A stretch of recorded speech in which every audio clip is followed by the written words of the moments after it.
Nabigyan kaya ng high grades ang susunod na young artist na ang tanging pangarap ay matulungan ang kanyang pamilya. Hi, ako po si Antonetismo, 13 years old. Ako po ay taga Parañaque City.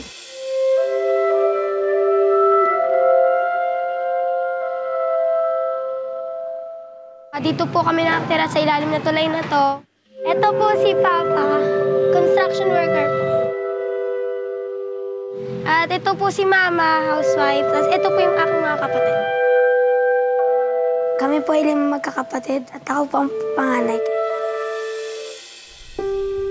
Para makatulong kay Mama at Papa, nagre-repack po ako ng gulay. Nagpapa-parking ako sa gabi.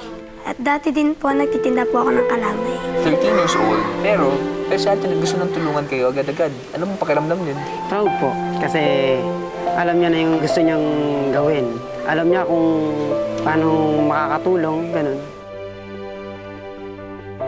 Sana galingan mo sa pagkanta. Kahit na anong mangyari, nandito lang kami. Supportahan ka namin. Salamat po at mahal na mahal ko po kayo.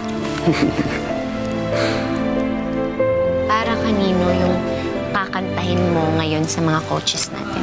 Sa pamilya ko po. Bakit? Sila pa yung inspirasyon ko.